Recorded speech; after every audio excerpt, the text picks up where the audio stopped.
Hey Fitfalls fam, welcome back to the channel. It's Christina. If you're new here, I help women with their fitness and nutrition journeys, and I also have a disability. So this video is all for ladies with a disability. I really haven't honed in on the disability piece, and I've just been doing fitness for everyone, which I'm still going to do, but I really want to hone into my disability, and I'm not ashamed of it, but I just really haven't wanted to really go into that piece of it, but I feel led to do that.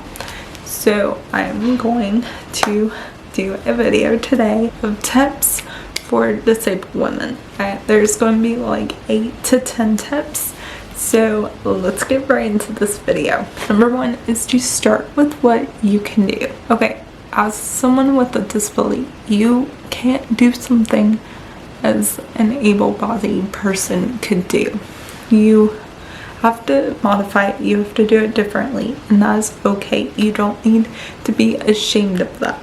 And you don't need to be ashamed of that, and you just need to do what you can do. Whatever limitations you have, that is okay. Modify it, do what you can do.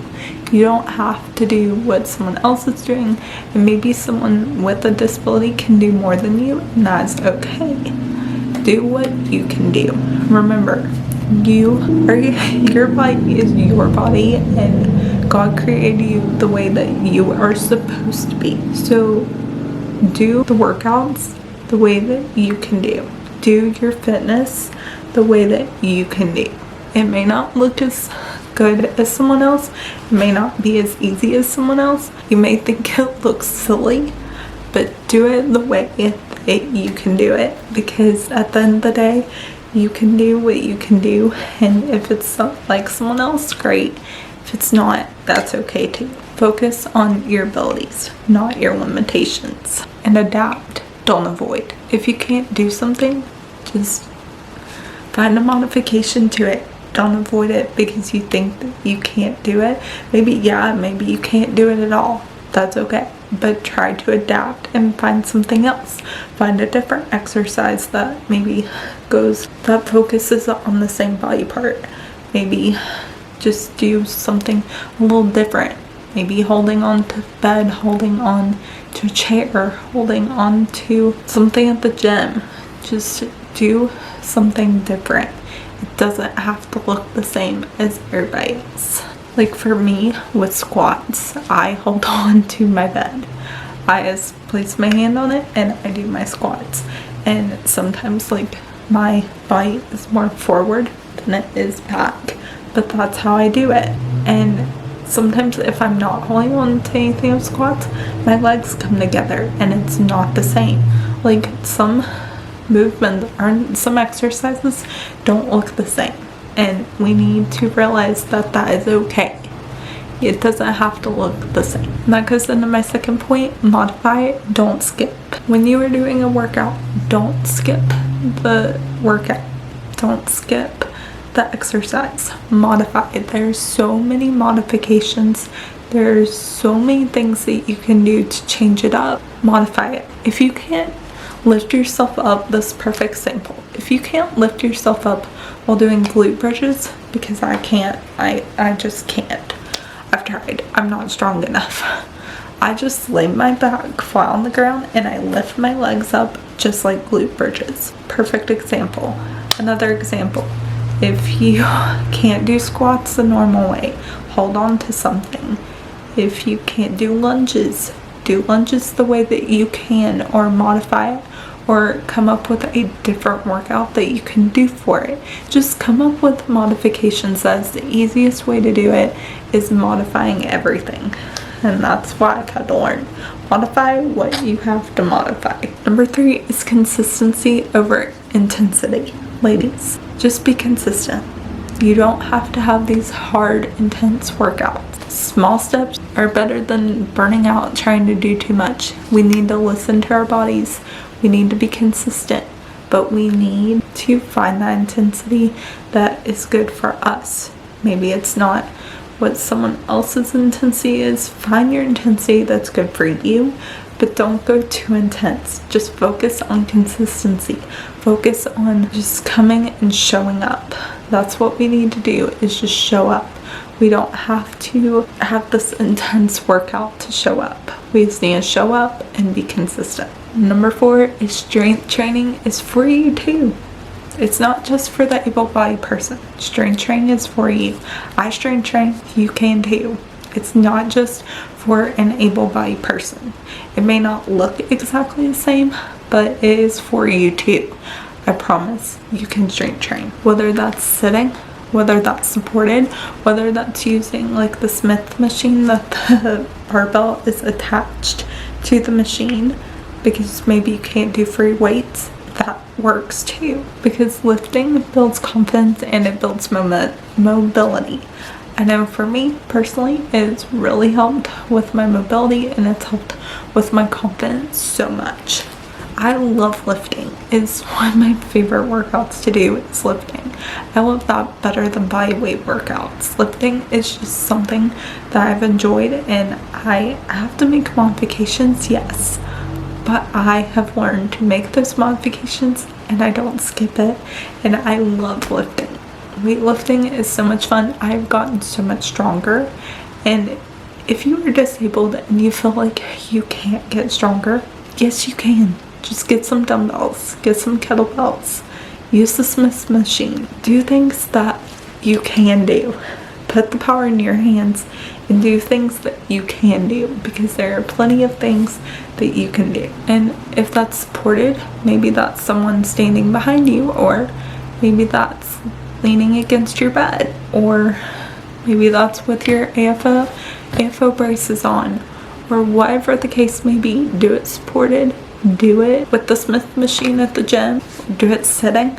I do a lot of mine sitting, and I promise it will help you with mobility and confidence. I promise it will. Number 5 is use adaptive equipment. Resistance bands, AFOs like I'm wearing, compatible shoes. I love New Balance. It's great. It goes right over my braces. It's awesome. Any adaptive equipment can be a game changer. So if you have adaptive equipment, use it. Maybe that's doing things with your walker if you have a walker, or crutches.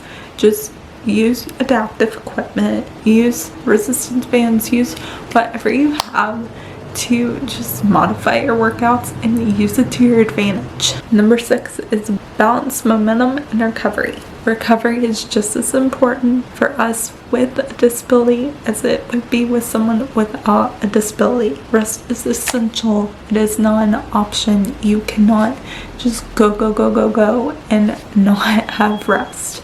Have rest. Your body needs rest. You will get sore.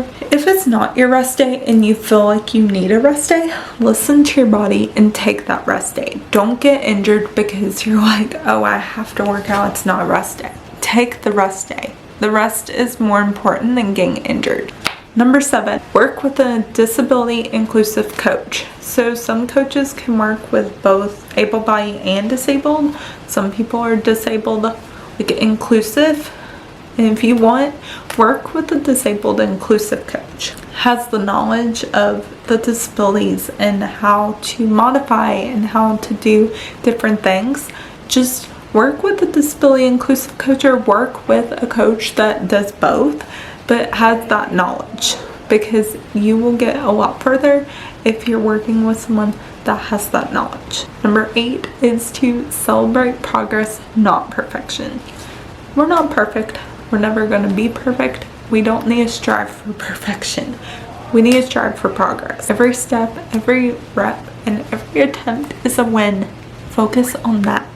Focus on the progress that you're making. Not being perfect with your form. Not being absolutely perfect with everything. Perfection isn't the goal. Progress is the goal. And when you have a disability, sometimes you feel like you are thrown backwards and you're not making progress, but you are making progress. Every rep, every workout, you are making progress, and you will keep making progress, and you have to remind yourself of that. Remind yourself that it is progress, not perfection. You're not going to look perfect but you need to have progress. Number 9 is fuel your body for movement. Nutrition is an important key part, and with someone with a disability and you're not as mobile, nutrition is a key part in this. And it's a huge part of success. You have to have a balanced nutrition. You have to have a good nutrition. You can't just eat bad all the time. You have to have balance. You have to eat protein, fats, carbs. You have to eat everything, but don't restrict yourself. Sometimes I feel like when you have disability and you can't move as much, you want to restrict yourself, but that's not good. Do not restrict yourself. Just eat in food freedom. Eat freely. Eat healthy. Eat a good lifestyle, but you can still have sweets. You can still do things even if you're not as mobile. So don't just restrict yourself because you have a disability. And number 10 is tune out the fitness ableist culture. You don't need to look like anyone else. You don't need to move like anyone else to be strong, to feel confident, to work out. You don't have to look like fitness culture says that you need to. You're not going to look like that because you have a disability. You are going to be different. You are going to have different exercises. You're going to have different things. You're going to have limitations, but that doesn't mean you should stop. That doesn't mean that you shouldn't work out. You should, and you will be strong, and you will look good, and you will be your best self. But don't listen to the culture of ableist, of the abled body culture that says that only able-bodied people can work out, because that is untrue. You can work out too, and that's what I hope you get from this video, is that you can work out too.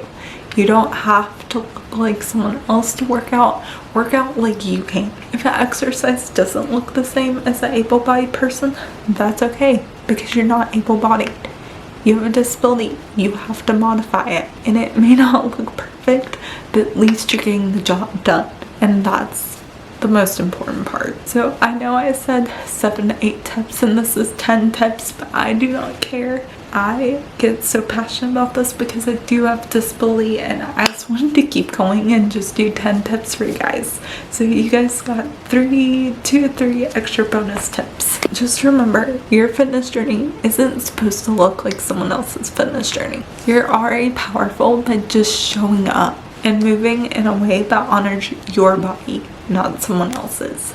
So I hope you guys like this video. If you did, make sure to give it a thumbs up. Comment any other videos that you'd like to see. Subscribe to my channel. Click the notification bell. And I'll see you guys in the next video. Love you guys. Bye.